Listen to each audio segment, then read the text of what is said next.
Bus, ಇವತ್ತು ನನ್ನ ಮನೆಗೆ ಬರೋಕ್ಕಾಗಲ್ಲ ಅಂತ ಅನ್ಸುತ್ತೆ. ತುಂಬ ಕೆಲಸಗಳಿದೆ. ಸರಿ ಸಮರ್ಥ. ಯಾವುದಕ್ಕೂ ಫೋನ್ ಮಾಡು, ಹುಷಾರಾಗಿ ಹೋಗ್ಬಾ. ಹಾಗೆ ಹೋಗ್ತಾ ಸ್ಟೇಷನ್ಗೆ ಹೋಗಿ ಸೈನ್ ಹಾಕೋದನ್ನು ಮರಿಬೇಡ. ಬೇಜಾರು ಮಾಡ್ಕೋಬೇಡ ಸಮರ್ಥ. ಇನ್ನೊಂದು ಸ್ವಲ್ಪ ದಿನ ಅಷ್ಟೆ, ನಿಜವಾದ ಅಪರಾಧಿಗೆ ಶಿಕ್ಷೆ ಆಗತ್ತೆ. ಆಗ ನಿಮಗೆ ಕೇಸಿಂದ ಮುಕ್ತಿ ಸಿಗತ್ತೆ. ಬರ್ತೀನಿ. ಗಂಡ ಮನೆಯಿಂದ ಹೊರಟಾಗ ಹೆಂಡತಿಯಾದವಳು ಬಾಗ್ಲವ್ರಿಗೂ ಬಂದು ಈ ರೀತಿ ಅವನನ್ನು ನಗನಗುತ್ತಾ ಕಳಿಸ್ಕೊಟ್ರೆ ಕೆಲಸಕ್ಕೆ ಅಂತ ಹೋಗೋ ಗಂಡಸ್ ಮನಸ್ಸು ತುಂಬ ಸಮಾಧಾನ ಸಿಗತ್ತೆ. ನಿಮ್ಮಿಬ್ಬರಿಗೂ ಒಳ್ಳೇದಾಗತ್ತಮ್ಮ.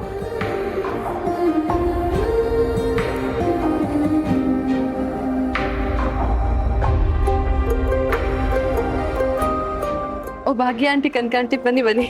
ನಮ್ಮ ಮನೆಯಲ್ಲಿ ಸತ್ಯನಾರಾಯಣ ಪೂಜೆ ಇದೆ. ನೀವು ದಂಪತಿಗಳಿಬ್ರು ಬಿಡುವು ಮಾಡ್ಕೊಂಡು ನಮ್ಮ ಮನೆಗೆ ಬರ್ಬೇಕು. ಸರಿ ಆಂಟಿ, ಬರ್ತೀವಿ. ಬನ್ನಿ ಒಳಗೆ. ಇಲ್ಲ ಪರವಾಗಿಲ್ಲ, ಕುಂಕುಮ ತಗೊಳ್ಳಿ.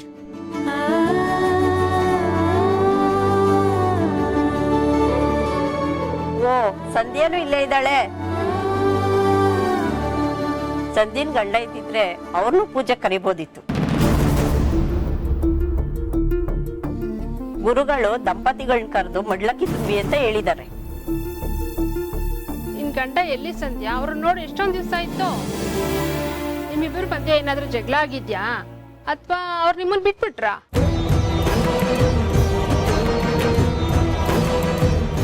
ಅಯ್ಯೋ ಹೋಗ್ಲಿ ಬಿಡು, ಅವ್ರ ಸಂಸಾರದ ವಿಷಯ ನಮ್ಗೆ ಯಾಕೆ ಬೇಕು? ಗಂಡ ಹೆಂಡತಿ ಮಧ್ಯೆ ಏನಿದೆಯೋ ನಾವ್ಯಾಕೆ ಮಾತಾಡಿ ಕೆಟ್ಟೋರಾಗ್ಬೇಕು? ನಡಿ ಹೊರಡೋಣ. ಬಂದ್ಬಿಡಮ್ಮ, ನಾವು ಬರ್ತೀವಿ. ಸಂಧ್ಯಾ, ಬೇರೆಯವ್ರ ಮಾತಿಗೆಲ್ಲ ತಲೆ ಕೆಡಿಸ್ಕೋಬೇಡ. ಪ್ರಸಾದ್ಗೆ ಖಂಡಿತವಾಗ್ಲೂ ನಿಮ್ಮಲ್ಲಿ ಪ್ರೀತಿ ಇದೆ. ಯಾವುದೋ ಒಂದು ಕೆಟ್ಟಗಳಿಗೆ ನಿಮ್ಮಿಬ್ರನ್ನು ದೂರ ಮಾಡಿದೆ ಅಷ್ಟೇ.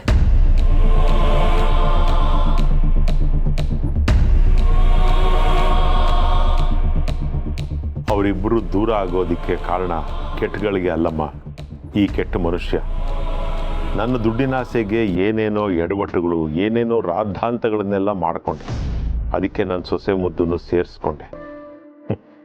ಗಂಡನ ಕಣ್ಣಲ್ಲಿ ಅವಳನ್ನ ಕೆಟ್ಟವಳನ್ನಾಗಿ ಮಾಡಿದೆ. ಅವಳನ್ನು ಬಿಟ್ಟು ಬೇರೆ ಊರಿಗೆ ದುಡಿಯೋದಕ್ಕೆ ಅಂತ ಹೋಗೋ ಹಾಗೆ ಮಾಡಿಬಿಟ್ಟೆ. ಎಲ್ಲ ಆಗಿದ್ದು ನನ್ನಿಂದ. ಈಗ ನಾನೇ ಈ ಮಕ್ಕಳು ಬಾಳನ್ನ ಸರಿ ಮಾಡಬೇಕು. ಆದರೆ ನನ್ನ ಮಗನ ನಂಬರೇ ಕನೆಕ್ಟ್ ಆಗ್ತಿಲ್ವಲ್ಲ, ಏನು ಮಾಡಲಿ?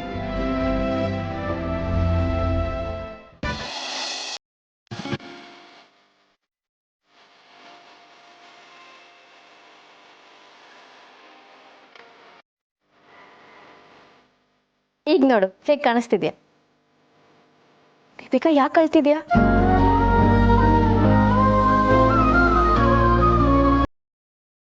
ನನ್ನ ಕ್ಷಮಿಸ್ದೆ ಅಲ್ವಾ ಅಕ್ಕ? ನಾನು ಮಾಡಿರೋ ತಪ್ಪುಗಳಿಗೆ ನಿನ್ನ ಹತ್ರ 100 ಸಲ ಕ್ಷಮೆ ಕೇಳಿದ್ರು ಕಮ್ಮಿನೇ. ಅಷ್ಟು ನೋವು ಕೊಟ್ಟಿದೆ ನಾನು ನಿನಗೆ. ಹಾಗಂತ ಯಾರು ಹೇಳಿದ್ದು? ಯಾರೋ ಯಾಕೆ ಹೇಳ್ಬೇಕಕ್ಕ?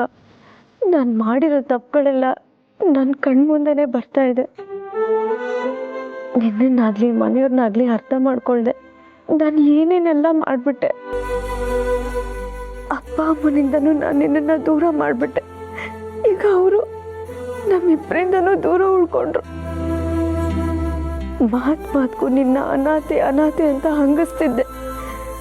ಆದರೆ ಈಗ ಒಂದು ವೇಳೆ ನಿನ್ನ ಪ್ರೀತಿ ಸಿಗ್ತಿದ್ರೆ ನಾನೇ ಅನಾಥೆ ಥರ ಫೀಲ್ ಮಾಡ್ತಿದ್ನೋ ಏನೋ. ನಿಜ ಹೇಳಬೇಕು ಅಂದರೆ ಅನಾಥಾಶ್ರಮದಲ್ಲಿ ಬೆಳೆದವ್ರು ಯಾರೂ ಅನಾಥರಲ್ಲ. ನಮ್ಮ ಪ್ರೀತಿಸೋರ ಜೊತೆಗಿದ್ದು ಅವ್ರ ಪ್ರೀತಿನ ಗಳಿಸ್ಕೊಳಕ್ಕಾಗ್ದಲೇ ಇರೋರೇ ನಿಜವಾದ ಅನಾಥರು. ಹಾಗೆ ನೋಡ್ಕೊಂಡ್ರೆ ಇಷ್ಟು ದಿನ ನನ್ನ ಬದುಕಿದ್ದು ಅನಾಥ ಬದುಕು. ಹಾಗೆಲ್ಲ ಮಾತಾಡಬೇಡ ದೀಪಿಕಾ. ಆಗಿದ್ದಾಗೋಯ್ತು. ನಾನು ಯಾವಾಗಲೂ ಒಂದು ಮಾತನ್ನ ನಂಬ್ತೇನೆ, ಆಗೋದೆಲ್ಲ ಒಳ್ಳೇದಕ್ಕೆ ಅಂತ.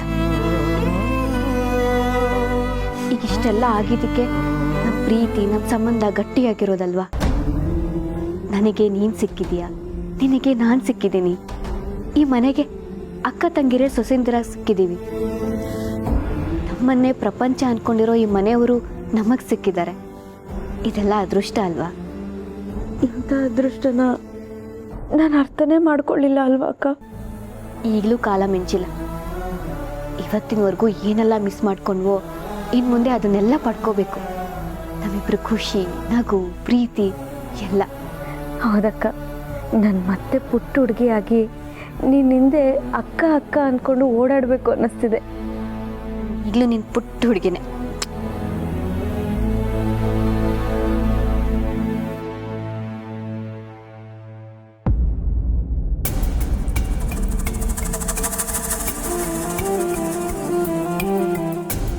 ಅದಕ್ಕೆ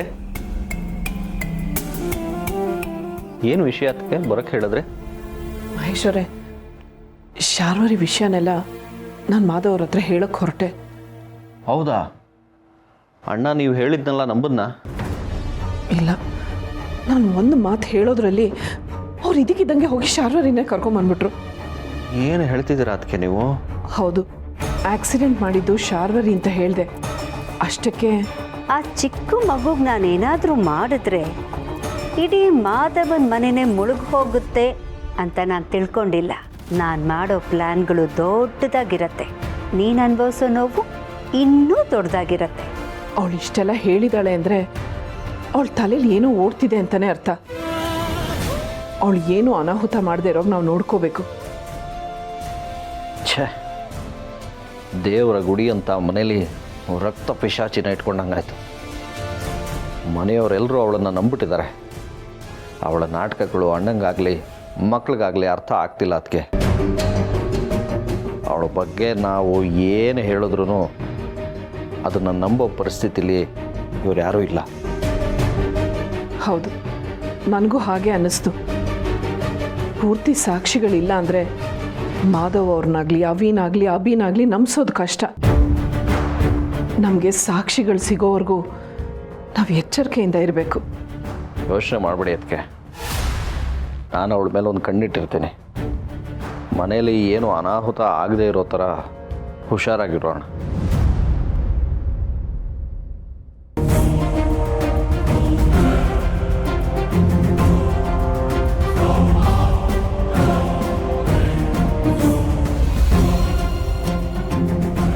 ಮಾ, ನೀವು ಯಾರ ಬಗ್ಗೆ ಮಾತಾಡ್ತಿದ್ರಿ? ಯಾರ ಮೇಲೆ ಕಣ್ಣಿಟ್ಟಿರಬೇಕು? ಏನೋ ಅನಾಹುತ ಅಂತಿದ್ರಿ, ಏನಾಯ್ತು?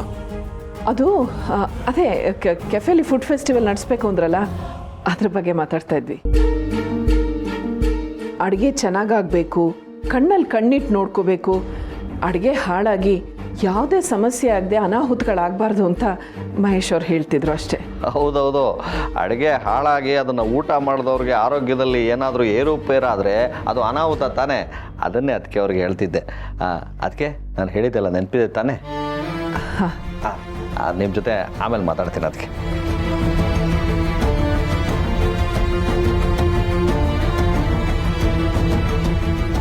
ಮಾ, ಎಲ್ಲ ಓಕೆ ತಾನೆ?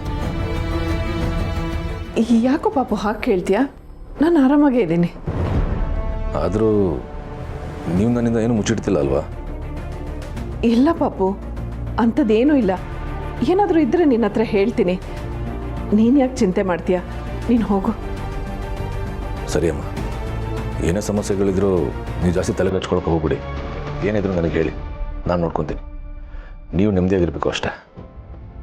ಆಯಿತು ಪಾಪು. ನಿಮ್ಮಂಥ ಮಕ್ಕಳಿರುವಾಗ ನನಗೆ ಸಮಸ್ಯೆಗಳಿರೋದಕ್ಕೆ ಹೇಗೆ ಸಾಧ್ಯ? ನೀನು ಹೋಗು.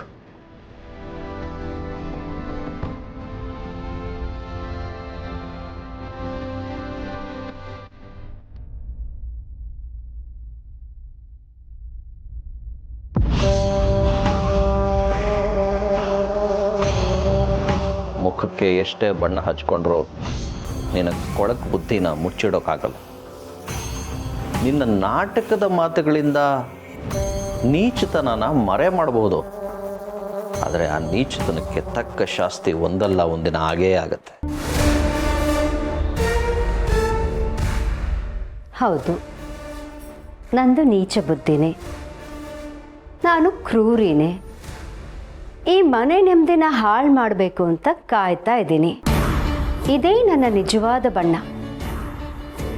ಈ ಮನೆ ನೆಮ್ಮದಿನ ಹಾಳು ಮಾಡೋದಷ್ಟೇ ಅಲ್ಲ, ಇಡೀ ಮನೆನೇ ಸರ್ವನಾಶ ಮಾಡ್ತೀನಿ. ಏನ್ರಿ ಆಶ್ಚರ್ಯ ಆಗ್ತಿದೆಯಾ ಅಥವಾ ಆತಂಕ ಆಗ್ತಿದೆಯಾ?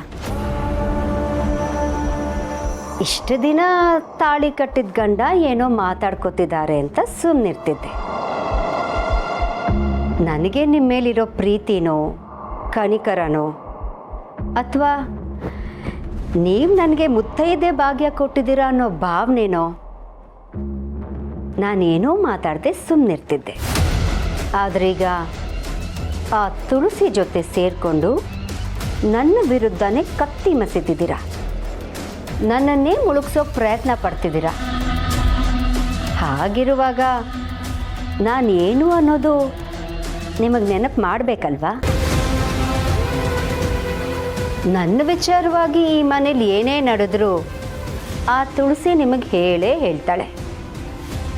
ಅವಳು ಹೇಳೋ ಬದಲು ನಾನೇ ನಿಮಗೆ ನೇರವಾಗಿ ಹೇಳ್ಬೋದಲ್ವಾ?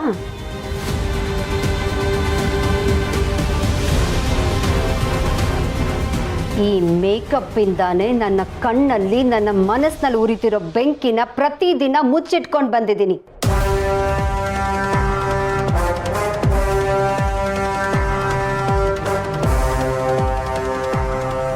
ನೀವು ಹೇಳ್ದ ಹಾಗೆ ನಾನು ಆಡ್ತಿರೋ ನಾಟಕದ ಮಾತುಗಳಿಂದಾನೇ ಈ ಮನೆಯವರೆಲ್ಲರ ನಂಬಿಕೆನ ಗಳಿಸಿದ್ದೀನಿ. ಆ ನಂಬಿಕೆನೇ ಇವರೆಲ್ಲರ ಪಾಲ್ಗೆ ನೇಣು ಹಗ್ಗ ಆಗಬೇಕು. ಈ ಮನೇಲಿರೋ ಒಗ್ಗಟ್ಟು ನುಚ್ಚು ನೂರಾಗಬೇಕು. ಈ ಮನೇಲಿರೋರೆಲ್ಲ ನಡ್ಲಾಡ್ತಾ ಗೋಳಾಡೋದನ್ನು ನನ್ನ ಕಿವಿಯಾರೆ ನಾನು ಕೇಳಿಸ್ಕೋಬೇಕು. ಅದಕ್ಕೋಸ್ಕರ ಏನೇನು ಬೇಕೋ ಅದನ್ನೆಲ್ಲ ನಾನು ಮಾಡ್ತೀನಿ. ನಾನಾಗೆ ನನ್ನ ಬಗ್ಗೆ ಹೇಳಿದ್ರಷ್ಟೇ ನಾನೇನು ಅನ್ನೋದು ಅರ್ಥ ಆಗತ್ತೆ. ಅದು ಬಿಟ್ಟು ಆ ತುಳಸಿ ಹೇಳಿದ್ರೆ ಮನೆಯವರು ನಂಬ್ತಾರೆ ಅಂದ್ಕೊಂಡಿದ್ದೀರಾ? ಸಾಧ್ಯನೇ ಇಲ್ಲ. ನಾನು ಈಗಲೂ ನಿಮಗೊಂದು ಎಚ್ಚರಿಕೆ ಕೊಡ್ತಿದ್ದೀನಿ. ಆ ತುಳಸಿ ಜೊತೆ ಸೇರಿ ನನ್ನ ತಂಟೆಗೆ ಬರೋದನ್ನು ನಿಲ್ಲಿಸಿ. ಹಾಗಿರೋದಾದರೆ ನನ್ನ ಪಾಲಿನ ಪ್ರೀತಿನೂ ನಿಮಗೆ ಸಿಗತ್ತೆ. ಇಲ್ಲ ಅಂದರೆ ಈ ಮನೆಯವ್ರಿಗಾದ ಗತಿನೇ ನಿಮಗೂ ಆಗತ್ತೆ.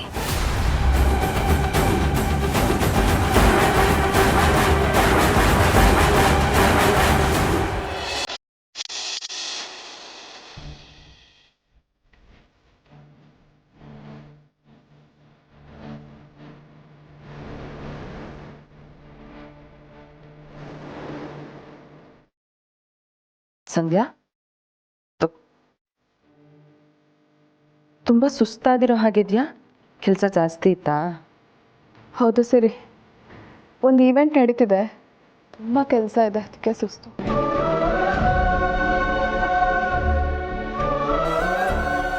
ಅಯ್ಯೋ, ಜ್ವರ ಬಂದಿರೋ ಹಾಗಿದೆ, ಮೈ ತುಂಬ ಸುಡ್ತಾ ಇದೆ.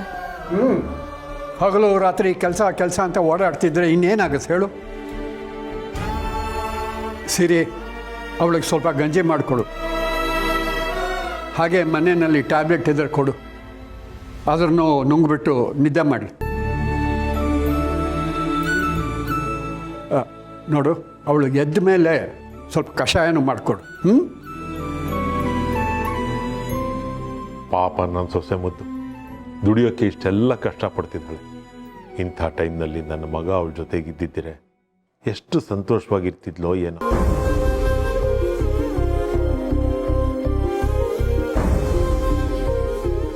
ಅವಳು ಯಾವುದೋ ಯೋಚನೆನ ತಲೆಗೆ ಹಚ್ಕೊಂಡಿರ್ಬೇಕು. ಅದಕ್ಕೆ ಈ ರೀತಿ ಇದ್ದಕ್ಕಿದ್ದ ಹಾಗೆ ಜ್ವರ ಬಂದಿದೆ.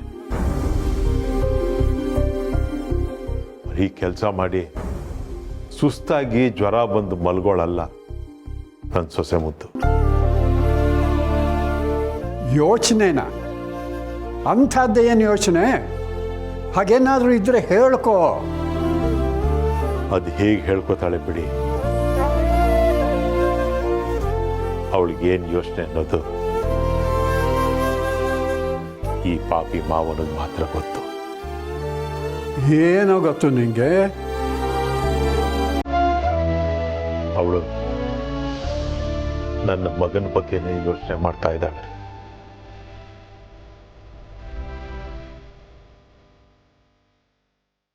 ಇದ್ದಿದ್ರೆ ಅವರಿಬ್ರು ಎಷ್ಟು ಸಂತೋಷವಾಗಿ ನನ್ನಂತ ಜೀವನ ಮಾಡ್ಬೋದಾಗಿತ್ತು. ಆದ್ರೆ ಈಗ ಅವನು ದೂರ ಹೊರಟೋಗಿದ್ದಾನೆ. ಆದ್ರೀಗ ಅವನನ್ನ ನೆನೆಸ್ಕೊಂಡು ಮನಸ್ಸಿನಲ್ಲೇ ಕೊರಗ್ತಾ ಇದ್ದಾಳೆ. ಅದಕ್ಕೆ ನೆನೆಸ್ಕೊಂಡು ಯಾತಕ್ಕೆ ಕೊರಗಬೇಕು? ಫೋನ್ ಮಾಡಿ ಮಾತಾಡ್ಬೋದಲ್ವಾ? ಬಿಟ್ಟೋದವನು ಅವನು ತಾನೇ ದತ್ತ ಮಹಾಪ್ರಭುಗಳೇ. ಅವನೇ ಫೋನ್ ಮಾಡಿ ನನ್ನ ಸೊಸೆ ಮುದ್ದು ಹತ್ರ ಮಾತಾಡಬೇಕು. ಹಾಗೆ ಮಾಡ್ತೀನಿ.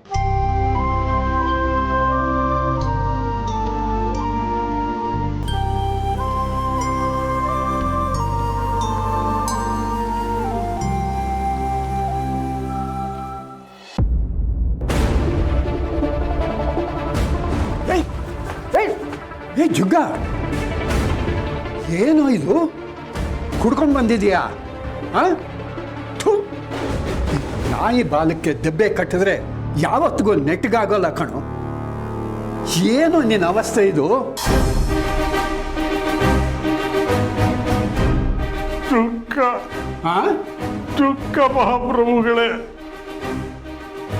ದುಡ್ಡಿನ ಹಿಂದೆ ಬಿದ್ದು ಅತಿಯಾದ ಆಸೆ ಪಡೋರ್ಗೆಲ್ರಿಗೂ ಈ ದುಃಖ ಕಟ್ಟಿಟ್ಟು ಬುತ್ತಿ.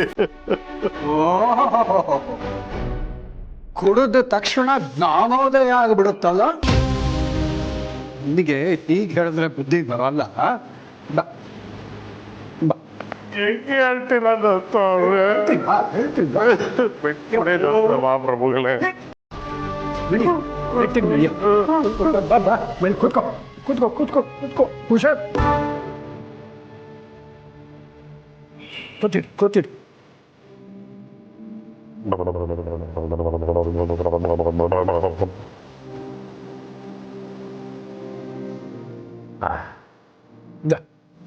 ತಗೋ ಮಜ್ಜಿಗೆ ಕುಡಿ.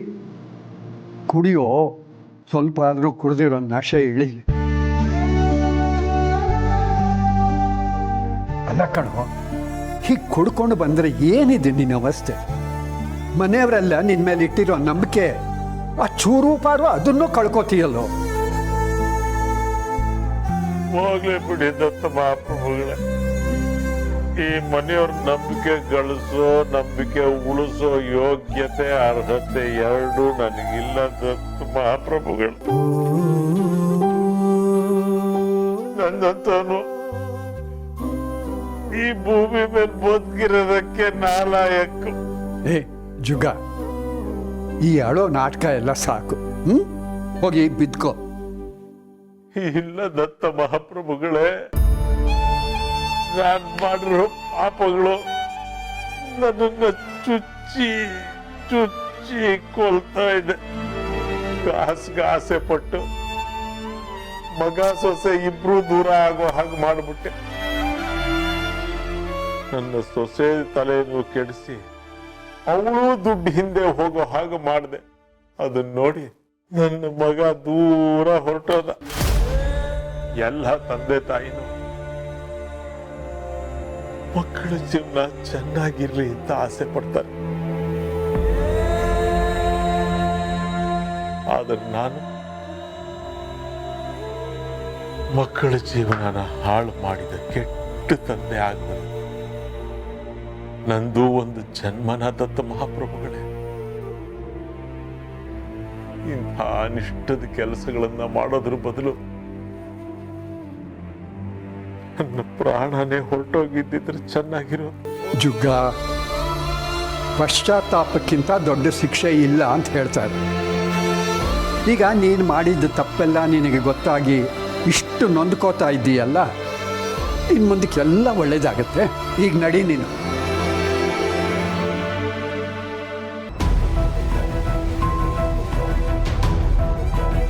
ದತ್ತ ಮಹಾಪ್ರಭುಗಳೇ,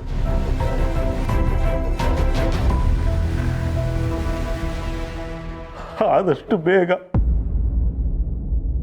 ನನ್ನ ಮಗ ಸೊಸೆ ಜೀವನನ ಚೆನ್ನಾಗಿ ಮಾಡಬೇಕು. ಸಿರಿ ಸಮರ್ಥ ಇಬ್ರು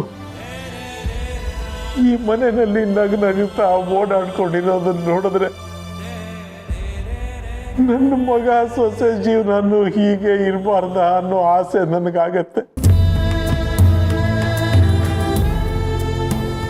ಅಂತ ಮಹಾಪ್ರಭುಗಳೇ, ನನಗೆ ಆ ರೀತಿ ಆಸೆ ಆಗೋವಾಗ ಇನ್ನು ವಯಸ್ಸಲ್ಲಿರೋಳು ನನ್ನ ಸೊಸೆ ಮುದ್ದು, ಅವಳಿಗೆ ನನ್ನ ಗಂಡನ ಜೊತೆ ನಾನು ಹೀಗಿರ್ಬೇಕು, ಹಾಗಿರ್ಬೇಕು, ಸಂತೋಷವಾಗಿ ಕಾಲ ಕಳಿಬೇಕು ಅನ್ನೋ ಆಸೆ ಇರಲ್ವಂದತ್ತ ಅವ್ರೆ. ನನ್ನ ಜೀವ ಹೋದ್ರೂ ಸರಿ, ಆದಷ್ಟು ಬೇಗ ಅವರಿಬ್ಬರನ್ನ ಒಂದು ಮಾಡಬೇಕು ದತ್ತ ಮಹಾಪ್ರಭುಗಳೇ.